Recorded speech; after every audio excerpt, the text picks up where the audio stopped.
हिंदू पंचांग को प्राप्त करने के लिए हमारे चैनल को सब्सक्राइब करें, बेल आइकन प्रेस करें और लाइक और कमेंट करना बिल्कुल ना। आज का हिंदू पंचांग दिनांक 14 दिसंबर 2021, दिन मंगलवार, विक्रम संवत 2078, शक संवत 1943, अयन दक्षिणायन, ऋतु हेमंत, मास मार्गशीर्ष मास, पक्ष शुक्ल, तिथि एकादशी रात्रि 11:35 तक, तत्पश्चात द्वादशी, नक्षत्र अश्वनी, 15 दिसंबर प्रातः 4:40 तक, तत्पश्चात भरणी, योग परिग 15 दिसंबर सुबह 6:30 तक, तत्पश्चात शिव, राहु काल शाम 3:16 से शाम 4:38 तक, सूर्योदय 7:08, सूर्यास्त 17:57, दिशाशूल उत्तर दिशा में। व्रत पर्व विवरण। मोक्षदा एकादशी, मौनी एकादशी, जैन श्रीमद् भगवद गीता जयंती विशेष। हर एकादशी को श्री विष्णु सहस्त्र नाम का पाठ करने से घर में सुख शांति बनी रहती है। राम रामेति रामेति रमे रामे मनोरमे सहस्र नाम तातुल्यम राम नाम वरानने। आज एकादशी के दिन इस मंत्र के पाठ से विष्णु सहस्त्र नाम के जप के समान पुण्य प्राप्त होता है। एकादशी के दिन बाल नहीं कटवाने चाहिए। एकादशी को चावल व साबूदाना खाना वर्जित है। एकादशी को सिम्मी सेम न खाएं, अन्यथा पुत्र का नाश होता है। जो दोनों पक्षों की एकादशियों को आंवले के रस का प्रयोग कर स्नान करते हैं उनके पाप नष्ट हो जाते हैं। हिंदू पंचांग। मोक्षदा एकादशी 13 दिसंबर 2021 सोमवार को रात्रि 9:33 से 14 दिसंबर रात्रि 11:35 तक एकादशी है। विशेष 14 दिसंबर मंगलवार को एकादशी का व्रत उपवास रखें। यह बड़े भारी पापों का नाश करने वाला व्रत है। नीच योनियों में पड़े पितर भी इसके पूर्ण दान से मोक्ष प्राप्त करते हैं। हिंदू पंचांग। श्रीमद् भगवद गीता जयंती गतांग से आगे जानिए भगवद गीता के 9 बेहतरीन मैनेजमेंट सूत्र जिनमें छुपा है आपकी हर परेशानी का हल। जो मनुष्य सभी इच्छाओं व कामनाओं को त्याग कर ममता रहित और अहंकार रहित होकर अपने कर्तव्यों का पालन करता है उसे ही शांति प्राप्त होती है। मैनेजमेंट सूत्र। यहाँ भगवान श्री कृष्ण कहते हैं कि मन में किसी भी प्रकार की इच्छा व कामना को रखकर मनुष्य को शांति प्राप्त नहीं हो सकती। इसलिए शांति प्राप्त करने के लिए सबसे पहले मनुष्य को अपने मन से इच्छाओं को मिटाना होगा।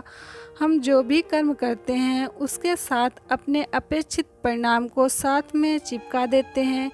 अपनी पसंद के परिणाम की इच्छा हमें कमज़ोर कर देती है। वो ना हो तो व्यक्ति का मन और ज़्यादा अशांत हो जाता है।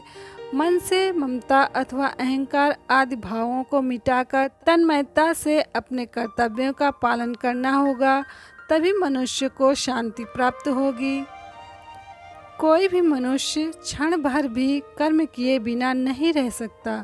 सभी प्राणी प्रकृति के अधीन हैं और प्रकृति अपने अनुसार हर प्राणी से कर्म करवाती है और उसके अनुसार परिणाम भी देती है। मैनेजमेंट सूत्र। बुरे परिणामों के डर से अगर ये सोच लें कि हम कुछ नहीं करेंगे तो ये हमारी मूर्खता है। खाली बैठे रहना भी एक तरह का कर्म ही है जिसका परिणाम हमारी आर्थिक हानि, अपयश और समय की हानि के रूप में मिलता है। सारे जीव प्रकृति यानी परमात्मा के अधीन हैं। वो हमसे अपने अनुसार कर्म करवा ही लेगी और उसका परिणाम भी मिलेगा ही। इसलिए कभी भी कर्म के प्रति उदासीन नहीं होना चाहिए। अपनी क्षमता और विवेक के आधार पर हमें निरंतर कर्म करते रहना चाहिए। तू शास्त्रों में बताए गए अपने धर्म के अनुसार कर्म कर, क्योंकि कर्म न करने की अपेक्षा कर्म करना श्रेष्ठ है तथा कर्म न करने से तेरा शरीर निर्वाह भी नहीं सिद्ध होगा। श्री कृष्ण भगवान ने अर्जुन से कहा है। मैनेजमेंट सूत्र। श्री कृष्ण अर्जुन के माध्यम से मनुष्यों को समझाते हैं कि हर मनुष्य को अपने अपने धर्म के अनुसार कर्म करना चाहिए। जैसे विद्यार्थी का धर्म है विद्या प्राप्त करना, सैनिक का कर्म है देश की रक्षा करना। जो लोग कर्म नहीं करते उनसे श्रेष्ठ वे लोग होते हैं जो अपने धर्म के अनुसार कर्म करते हैं, क्योंकि बिना कर्म किए तो शरीर का पालन पोषण करना भी संभव नहीं है। जिस व्यक्ति का जो कर्तव्य है उसे वो पूरा करना ही चाहिए। श्रेष्ठ पुरुष जैसा आचरण करते हैं सामान्य पुरुष भी वैसा ही आचरण करने लगते हैं। श्रेष्ठ पुरुष जिस कर्म को करता है उसी को आदर्श मानकर लोग उसका अनुसरण करते हैं। मैनेजमेंट सूत्र। यहाँ भगवान श्री कृष्ण ने बताया है कि श्रेष्ठ पुरुष को सदैव अपने पद व गरिमा के अनुसार ही व्यवहार करना चाहिए, क्योंकि वह जिस प्रकार का व्यवहार करेगा सामान्य मनुष्य भी उसी की नकल करेंगे। जो कार्य श्रेष्ठ पुरुष करेगा सामान्य जन उसी को अपना आदर्श मानेंगे।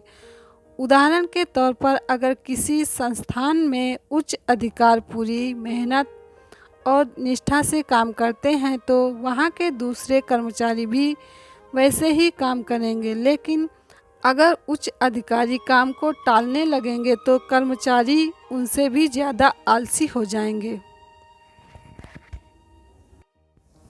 ज्ञानी पुरुष को चाहिए कि कर्मों में आसक्ति वाले अज्ञानियों की बुद्धि में भ्रम अर्थात कर्मों में अश्रद्धा उत्पन्न न करें, किंतु स्वयं परमात्मा के स्वरूप में स्थित हुआ और सब कर्मों को अच्छी प्रकार करता हुआ उनसे भी वैसे ही कराएं।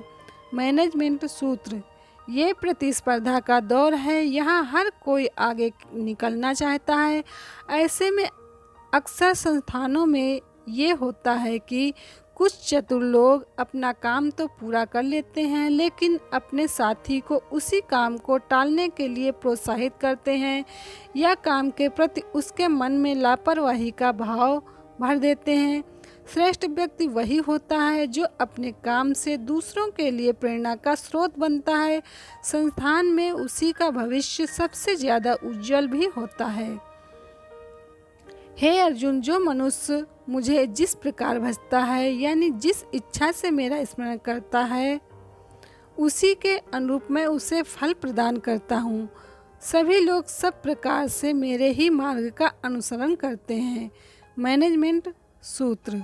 इस श्लोक के माध्यम से भगवान श्री कृष्ण ने बता रहे हैं कि संसार में जो मनुष्य जैसा व्यवहार दूसरों के प्रति करता है दूसरे भी उसी प्रकार का व्यवहार उसके साथ करते हैं। उदाहरण के तौर पर जो लोग भगवान का स्मरण मोक्ष प्राप्ति के लिए करते हैं उन्हें मोक्ष की प्राप्ति होती है। जो किसी अन्य इच्छा से प्रभु का स्मरण करते हैं उनकी वह इच्छाएं भी प्रभु कृपा से पूर्ण हो जाती हैं। कंस ने सदैव भगवान को मृत्यु के रूप में स्मरण किया, इसलिए भगवान ने उसे मृत्यु प्रदान की। हमें परमात्मा को वैसे ही याद करना चाहिए जिस रूप में हमें उसे पाना है। हिंदू पंचांग संपादक अंजनी नीलेश ठक्कर। हिंदू पंचांग प्रकाशित स्थित सूरत शहर गुजरात। हिंदू पंचांग को प्राप्त करने के लिए हमारे चैनल को सब्सक्राइब करें, बेल आइकन प्रेस करें और लाइक और कमेंट